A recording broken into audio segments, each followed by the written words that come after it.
Hey, friends, welcome back to the Pro Organizers Coach podcast and YouTube channel. Today, I have such an awesome episode. I'm so excited to have this conversation. So, I have Scarlett Stanhope with me, and she is also known as the Biz Hippie, which I think is super cute to have, like a little nickname that you go by. And Scarlett and I today are actually going to be talking about money mindsets. And for you, you might be thinking, what in the world does money mindset have to do with my business? Everything would be the answer. So, when you are starting a business, if you do not take the time to look at your relationship with money, how you feel about money, maybe some things you were taught about money that you don't even realize you were taught as you were growing up. There's so many things that we have in our life. And of course, we're starting a business to be able to make money, which most of us want to do it to spend more time with our kids and live our dreams. But we still have to be able to make money so our business can grow. And so today we're going to talk about so many different angles of money mindset that I know you're going to want to make sure to listen to all of it because it's so good. But first, let me say thank you, Scarlett, for being on the show. Thank you so much for having me. I am super pumped to talk more about this topic today. Me too. So for any of you that don't know Scarlett, of course, this is what she does. Like she loves the second her and I were talking about, oh, what topic should we, bring to you all that would help you all the most? She's like, oh, I can talk money mindset stuff all day. I love it. So I'm so excited to like truly dive into this. But a little bit about Scarlett. So again, she's known as the Biz Hippie. She teaches coaches to conquer their fears and own their worth so they can be fully supported by the work they love. Scarlett harnessed the power of money to break free from her workaholic career path. I know that feeling, and pursue her dreams. She uses a combination of tangible money management strategies, as well as a variety of coaching techniques to help her clients transform their mindset and their relationship to money, allowing them to strategically achieve their goals and live their best lives. So, I love every bit of that. Do you care to just kind of give us a little bit about how you got into this, and then we'll jump right into the topic? Yeah, absolutely. Really, the work that I do now is a combination of everything that I have done up until this point. So, before I became a coach and became the abundance coach that I am today, I was getting my bachelor's degree in business management, accounting, and finance. I started managing restaurants from a young age. So, I was very like professional, high achiever, corporate success vibes. But then, within all of that, I ended up hitting my own personal rock bottom as a result of being burnt out, just being really disconnected and disassociated from myself, not knowing who I was and what kind of life I wanted to live.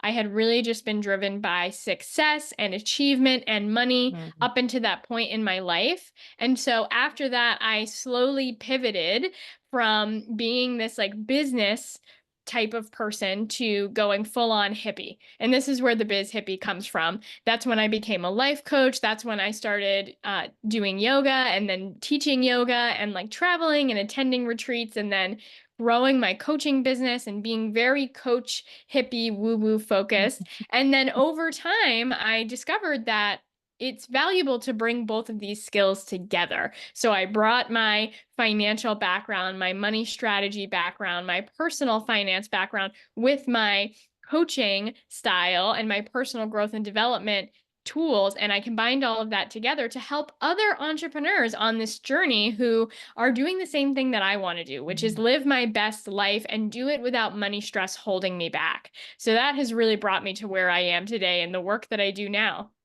I love it. And there's quite a few things that you said there, but the main thing that sticks out for me is that's exactly what, I'm trying to make sure that Pro Organizers Coach brings to the world is not just that organizing can be done differently and it's not just for the wealthy and that, everyone deserves it.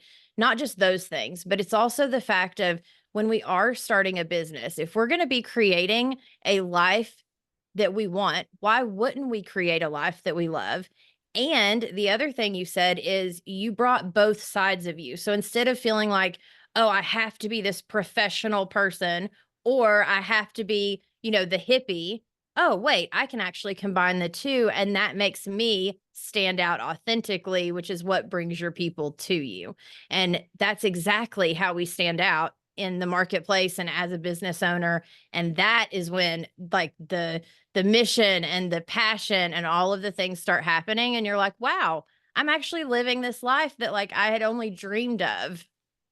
Yeah, 100%. And it's that next level of authenticity to yourself. Mhm. And I believe that we really can be all of the things. I think a lot of our Mhm. society is one or the other in a lot of ways, especially in business. It's this idea of either I'm making a lot of money, but I'm unfulfilled and I hate my life and I'm in a job I don't like, or I am broke, but I feel fulfilled. And so that's a huge part of the mission that I believe in and that I teach to my clients is you can have both. You can feel Mhm. financially supported and stable, and you can also live a life that you love. And it doesn't have to be or anymore. It gets to be and.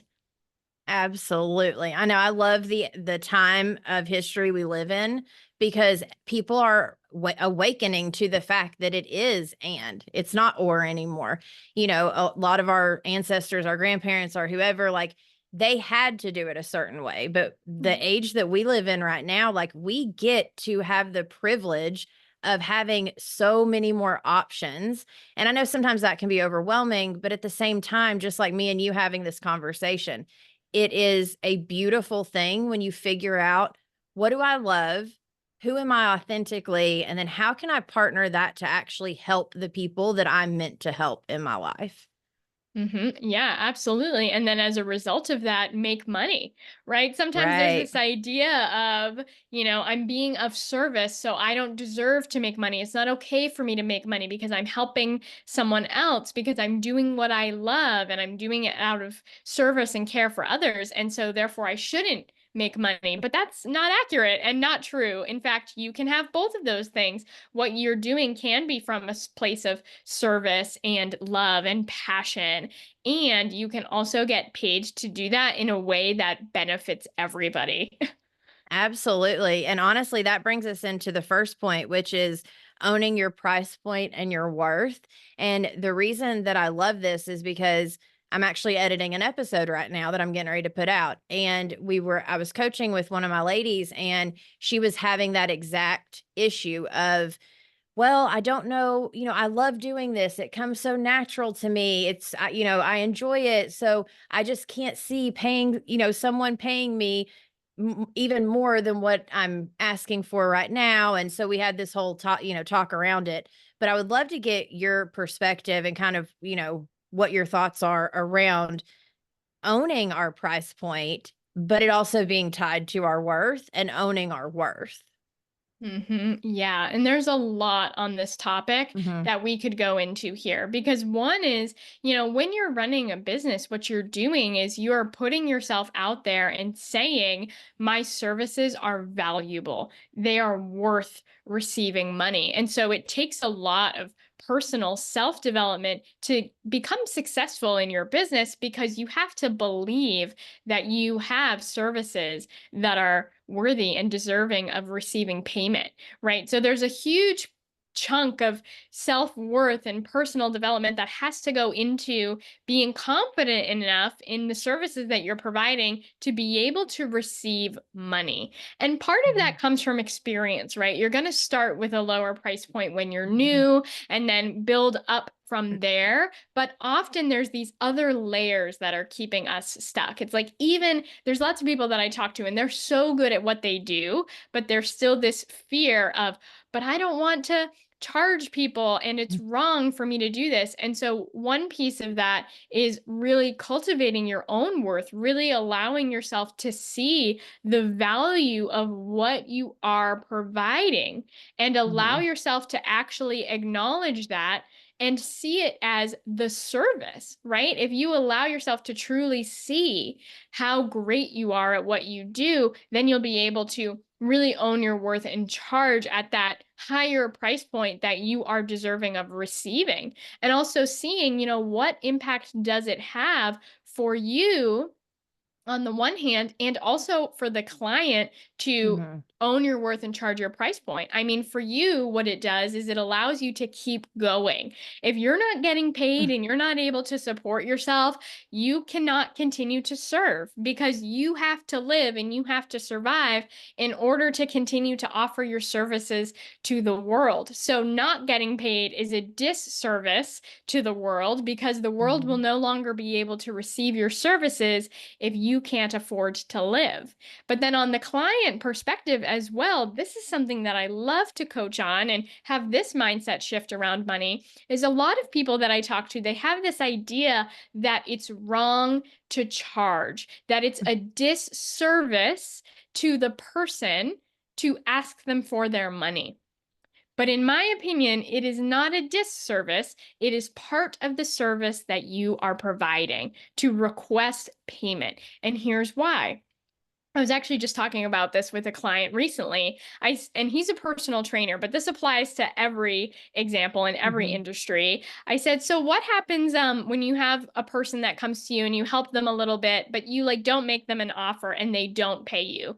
And he's like, well, they feel a little better for a brief chunk of time, but then they go off and live their lives, and then the issue they were dealing with comes back, and they're still in pain and they're still suffering. And I said, "Oh, okay, that's what happens to your clients that don't pay you." And then I said, "What happens to the clients that pay you?" And in his example, he's like, "Well, they get better, they get healthier. They don't even know what pain is anymore. Everything changes."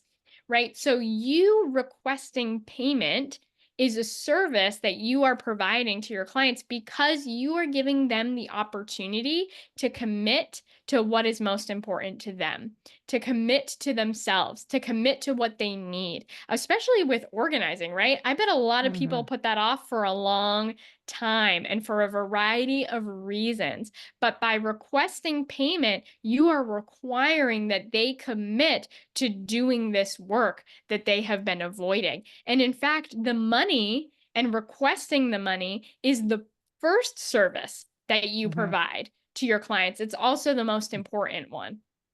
Yeah, I love that you said that. So, there for the longest, I did not require a deposit.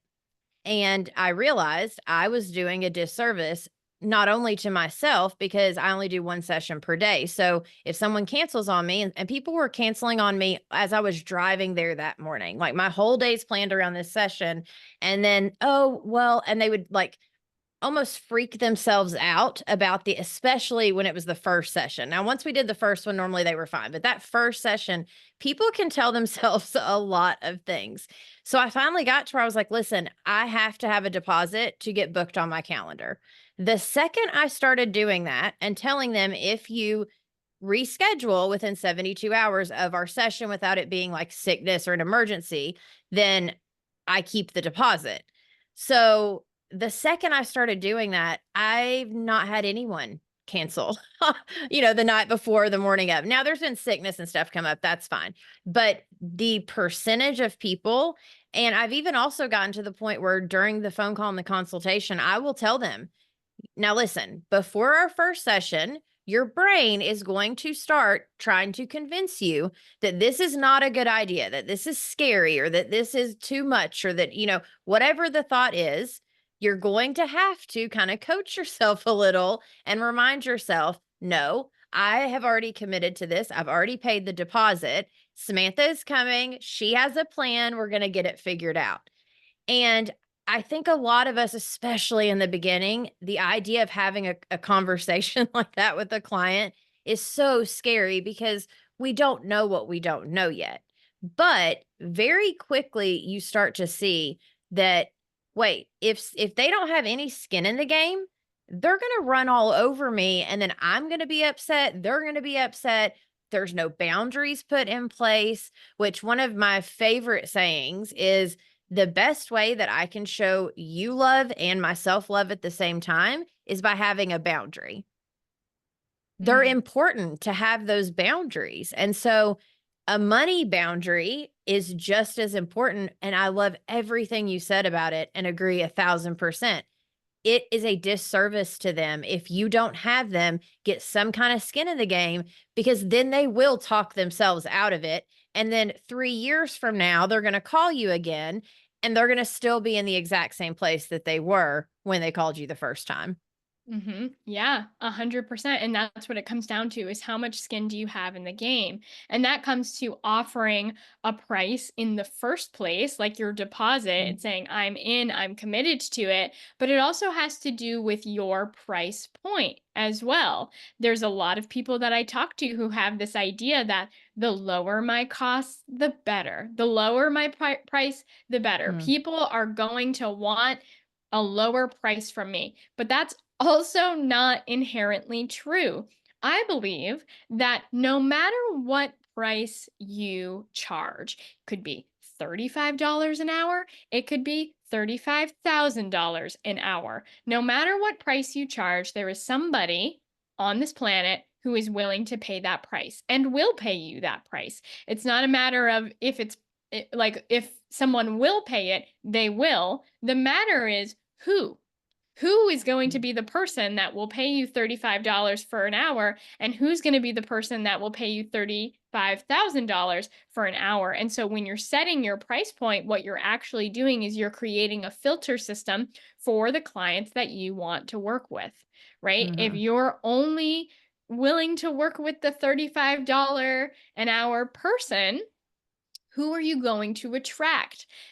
It might be somebody who's less willing to do this, who hasn't done it before, who's kind of scared, who's like really strapped for cash, who's really stressed, right? And that's okay. You can work with those people. There's different advantages to working with different types of people, but mhm, it's up to you to uncover who are the people that you actually want to work with and what's their investment level. What are they comfortable with saying yes to, and what does it mean to them, right? And that's going to be different for whatever price point that you decide. So, like, mhm, just instead of thinking I have to charge a low price point or else nobody's going to pay for me, think of who is the person that is willing to pay for me, and therefore who am I choosing to attract with the price point that I set for myself.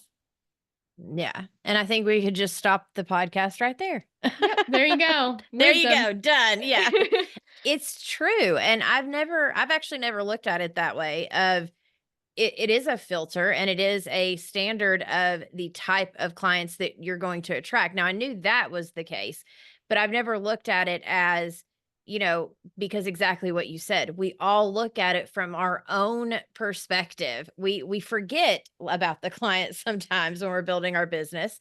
We are dealing with our own money issues. And so, like for me, I was working with the autistic kids for over a decade. I was making $12 an hour for over a decade. So, whenever I transitioned and all of a sudden I'm running this business and the like standard amount, I remember when I was first started, I was charging 20 bucks an hour because I was like, well, it's at least almost double from what I was like. It was based on my perspective. And then once like taxes came around and I realized all of the other things and all of the other things I was spending my time on and having to invest in. And, there's just so many different things that come into play with the price point. And I think for a lot of us, we look at just the hours we're with the client in home. We forget we've spent time with the phone call, we've spent time with the consultation, we've spent time in driving for the sessions. There's all these other things, taxes. I mean, the list goes on and on. And so we get to that place where we're like, oh, but, is it really worth? Because, like, for me right now, I am at, it's essentially 97 bucks an hour is kind of like the per hour. But I do sessions. So I do a 3-hour session and it's 297. Unless you're doing organizing and I have to spend a bunch of time measuring and doing products, then it's 397 because I'm going to get paid for the time that I'm having to do all of this research. But it also took me 3 years to get here. For the longest, it was like 197 for like a 4-hour session and I would constantly play with the number thinking that would bring more people if I switched or, oh, if I go up on my price, I'm going to actually get less people. But that's why I love what you said because it's a total mindset shift of it has nothing to do with any of that. It's actually about filtering in, wait, if these are my ideal people, what is it that they can afford? Because if your ideal person is actually, let's say, a woman that is a little bit more wealthy and that she wants you to do it for her, and then all of a sudden she sees 35 an hour, she's probably not going to hire you because she's going to be like, "Wait, it's only that, I mean, that's really cheap." And there's certain people in this world that to them cheap equals not quality. It equals like I'm not going to get a good service. It equals all sorts of not good things. Some people, the more expensive, the better they assume the service is going to be. And Mhm. so, I love what you said about that. Like I think that's amazing of looking at it from not just myself, like forget us. Let's think about, which we have to think about how much it's going to cost to run our business, of course. But then when we get to that place of like, okay, well, I could start out at 25 an hour, I could start out at 50 an hour. Once you get to that point, that's when it needs to be like, okay. And I tell my clients all the time, I'm like, listen, figure out how much that you need to survive and then figure out how much you need each month to love life, to thrive, to do what you want to do. Now, those are going to be two different numbers. And at first, if you're more comfortable with the number of just, okay, at least I'm going to pay my bills because we got to pay our bills. But you want to get to that point where you're living life, thriving and enjoying your life. And so, taking your time to get there is totally fine. But again, you have to learn to do the inner work and you have to be willing to have some mindset shifts on these exact things. Mhm. Yeah, 100%. And there's multiple factors that come into the price point, and you already touched on a lot of them too. Oh yeah, no, you're good. Which honestly, that kind of goes into our second thing, which is the impact that money is having on our business. I definitely wanted to make sure that we touch on that because it's not just our relationship with money. It's kind of what I was just saying, but talking specifically about the impact that it has on our business, which you said a minute ago too. If we don't have money, we don't even have a business. Yeah, 100%, because it's the energy of your relationship with money that shows up in your sales, in your consults, in your relationship to your clients, how you market, right? When you are in a really stressed place around money, that shows up in your business. If you're Mhm. operating from a place of fear and scarcity and lack, and feeling like you don't have enough, and feeling really desperate and like, oh my gosh, I need to get 3 new clients this month or I'm not going to survive, they can feel that on the sales call. They can feel that desperation, and it becomes client repellent. It's a very different energy to be in, to be like, please work with me. I really need your money and I'm super stressed. Right? Like, why would they want to work with you if that's the vibe they're picking up from you? It's Mhm. very different than being in a place where you feel calm, confident, stable, abundant, and detached from whether or not they sign. That energy is going to come off so differently in everything you do, your marketing, your sales, your conversations with current clients that you have, your consults, everything, because they're going to feel that energy. And when one thing that creates this that I talk a lot about with my clients is actually managing your money and having a really clear picture of how much money you have, what's happening with it for your personal finances and also your business, because that's what's going to create the financial stability, is having awareness around your money, being strategic with your money, being intentional with your money. And when you have this, when you track your money, it removes a ton of financial stress that's just created from having no clarity around your money. And when you track your money and you have that awareness, it eliminates a ton of that financial stress, and it makes sales easier because you can come to every sales call or consult from this calm, centered, abundant place. And that can lead to landing so many more clients than trying to push and force someone because you're desperate for cash. Yeah. Well, and exactly. So I love that you're bringing this up because I feel like I'm the only one out there screaming this from the mountaintops. is like your clients will feel your energy. It comes through on your website, it comes through in a social media post, it comes through. And sometimes people look at me like I'm crazy when I say that, but I'm like, no, seriously. Like the energy you're showing up to your business with is the energy that they're going to feel whether they realize it or not. They're going to pick up on, wait, something wasn't right. Like they may not be able to put their finger on it, but they're going to intuitively be like, I don't know. I just, something was, versus, wow, man, she really like, after talking to her, I feel more peace. I feel, calm. I feel like she's got this. Now, whether we actually have it or not, that's not the point. Because there are definitely times that I don't feel like, actually 90% of the time, I don't actually have a plan when I go in for a consult, or even especially when I'm on the phone and I've not even seen the room yet. I do not have a plan of how we're going to get there. But what I do know is if I take them one step at a time, the plan will reveal itself and we will get there. And so I stand on the framework I've created on knowing that I just need to take it one step at a time and trust the process. And so all of a sudden that that trust that I have, it's not that it has to be figured out. I think that's the other piece, and it ties in with money in the sense of we think that we have to have whatever we think, a set dollar amount, or we have to have whatever those thoughts are that are going on in our head. It's the same with having confidence and the energy we show up with in our business. It's not about if it's actually true or not in the sense of that one particular thought. But what does matter is knowing, hey, you know what? God's going to meet me where I need to be met. What I need is going to be where I need it to be. I have a coach. I have people to lean on. Like, if that's where you need to get your confidence from, especially in the beginning when you've not worked with many clients, lean on other people. That's why I built the community I did, because I felt so alone in the beginning. And it's exactly this. I would show up and I wasn't making the sales.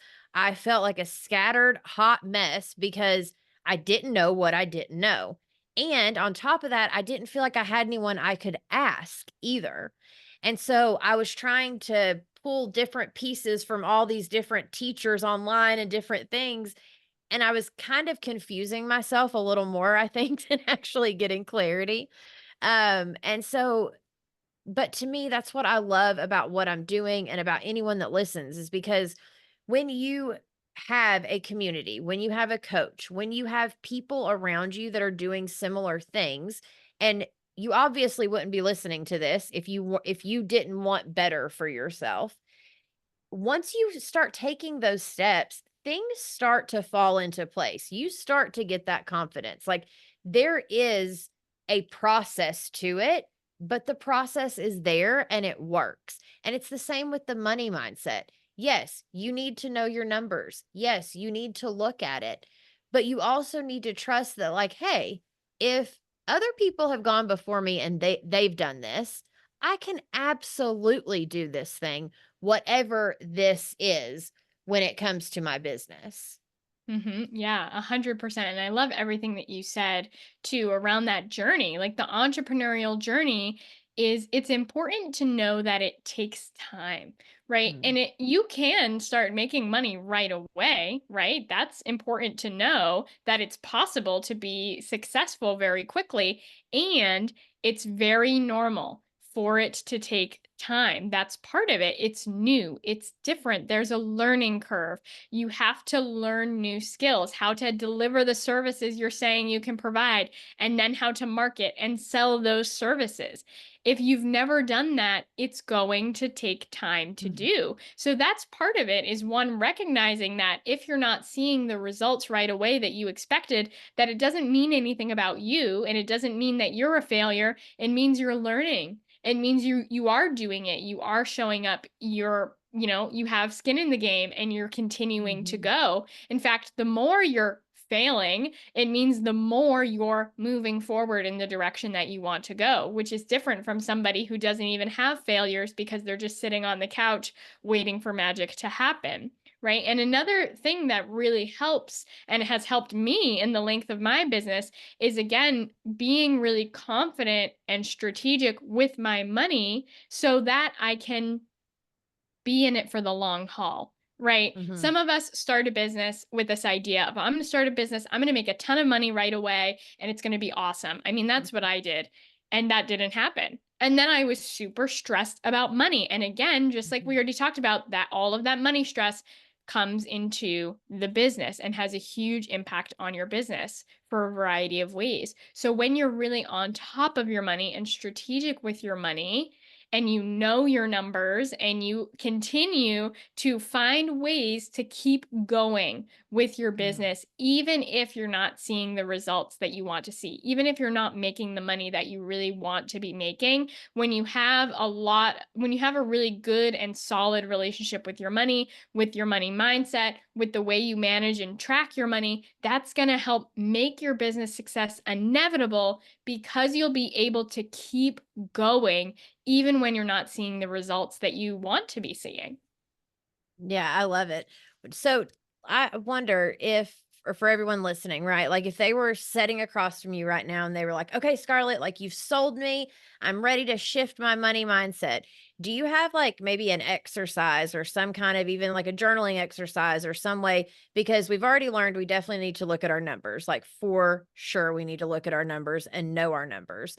But I'm just curious if you have like any kind of like either exercises or like a couple tips that you would give them if they're like, you know what, I do need to start looking at at shifting my money mindset.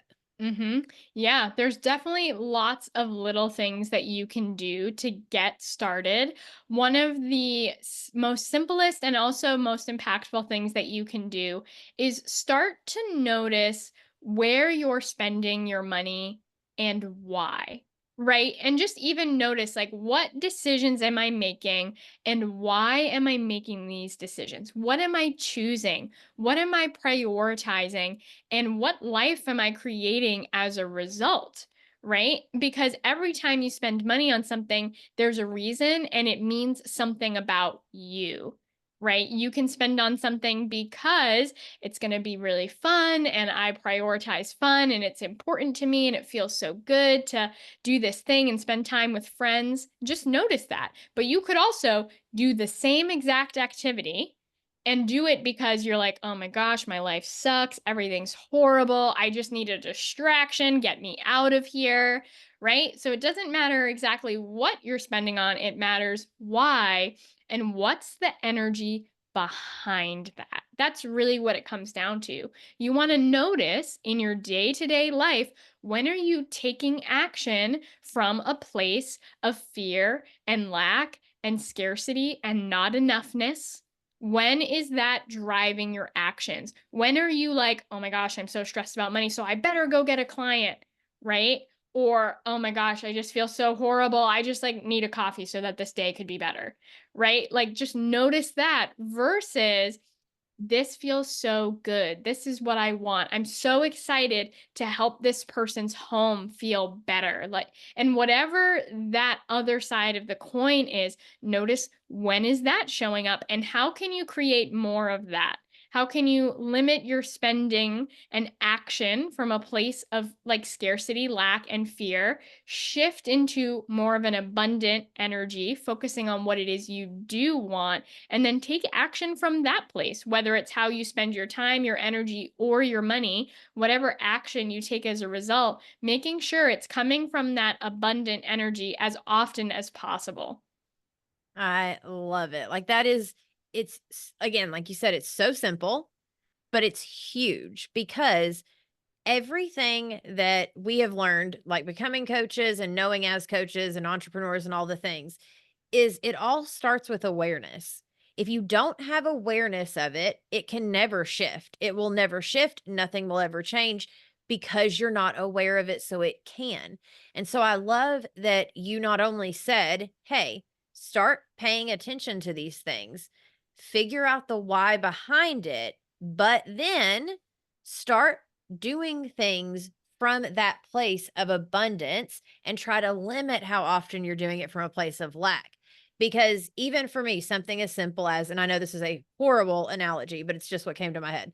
So the other day I went to a local coffee shop because I love finding little local places, to work on the computer because it makes me feel good. Like to go there and get a coffee and like work on my computer and like for whatever reason in my mind, that was entrepreneurship, like way back when. So when I go do that, plus it feels good to support a local business and like just all the things. Like it feels so good versus like there's been times that I'm like, "Ugh, I've got to work on, this today, or like this has to be done.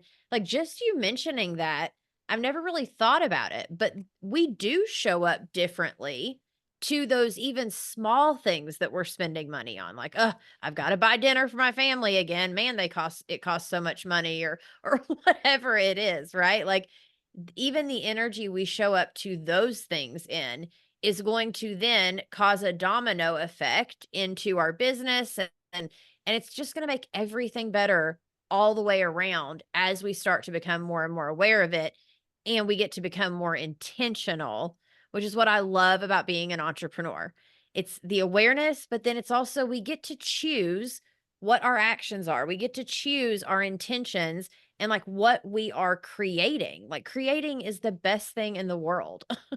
Yes, exactly. And that's exactly why, changing your relationship with money and learning to manage your money is so important, is because our money is how we create our lives. Mhm. It's how we create this world that we're living in. And so, as you become more and more intentional around every single dollar that you spend, what you're choosing, what you're prioritizing, why you're prioritizing those things, what's most important to you, and you shift all of your money in alignment with the life that you want to live, then that life becomes inevitable. And it's Mhm. different for each person, right? The To live a life of like a digital nomad in a camper van is going to cost less than living a life on a yacht and, traveling abroad 20 times a year, and everybody's vision is different. But when we have a really clear picture of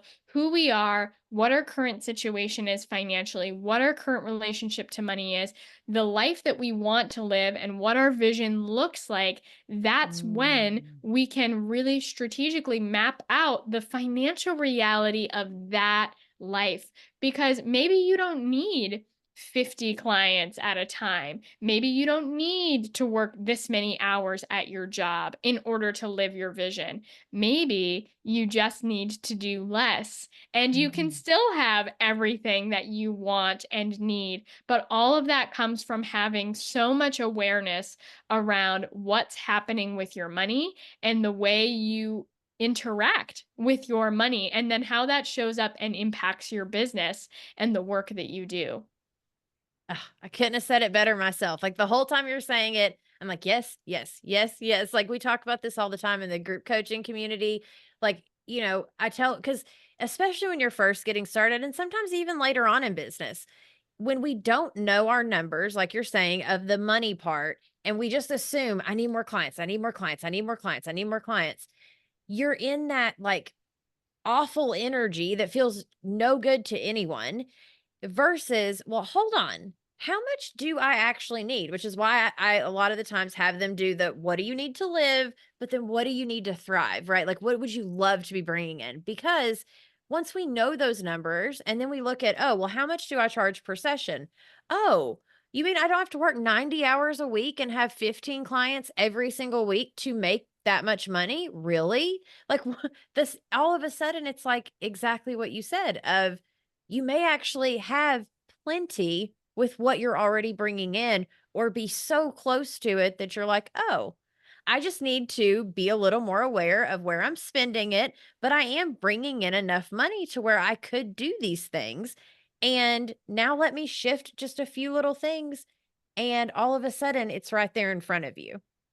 Yes, exactly. Exactly. And just approaching your life from that mindset and from that energy has such a huge impact on everything. A lot of people that I talk to are living in this place where money is controlling them, right? It's Mm, controlling the kind of work that you do, it's controlling how you show up in your business. It's controlling all the opportunities that you say yes to or the opportunities that you mm, say no to. It prevents you from living the kind of life that you want to live. Money is in control, and often money is saying no. But mm, I believe that we can be the ones in control of our money. We have all the power, we have all the control. And as a result, we are in control of our lives. And it all comes down to awareness and intention. And that's what happens when you change your relationship with money is you become the creator of your life. Oh, I love it. Ah, this has been so good. Okay, so tell everyone where they can find you, all the goodies and everything, please. Yeah, absolutely. So you can come and connect with me on Instagram at the Biz Hippie. TheBizHippie. I'm super active there. So please feel free to send me a message. And I'd love to hear, what highlights stood out to you today from listening to this episode. I also love to gift a special offer to my podcast listeners, and that is a free abundance activation session with me, which is a half-hour one-on-one Zoom call where we're going to dive deep into your current relationship with money, where you're currently at, where you want to go, and create a roadmap for exactly how we can get you there. So, if you would love an abundance activation Mm. session with me, I would absolutely love to have you. You can sign up for your session at www.thebizhippie.com/activate. And I will make sure to put all of those links in the show notes below or in the description if you're watching this on YouTube. Oh my goodness, Scarlett, this has been so, so, so good. I thank you so much for coming on the show and for sharing your wisdom because it truly is a huge, important thing that we need to be having a lot more conversations around, in my opinion. I totally agree. And I think the more of us that, take this information and learn from it and use it in our lives, the better all of our lives become. And then the better the world becomes too. So thank you for having me on so that we can continue to share this information with everybody out there who is bravely living their best life, right? And choosing the Mm, entrepreneurial journey. I commend us all and I'm with you. mhm. Yeah, I appreciate it so much. And for those of you watching, we appreciate you, and I will see you in the next episode. Thanks, guys.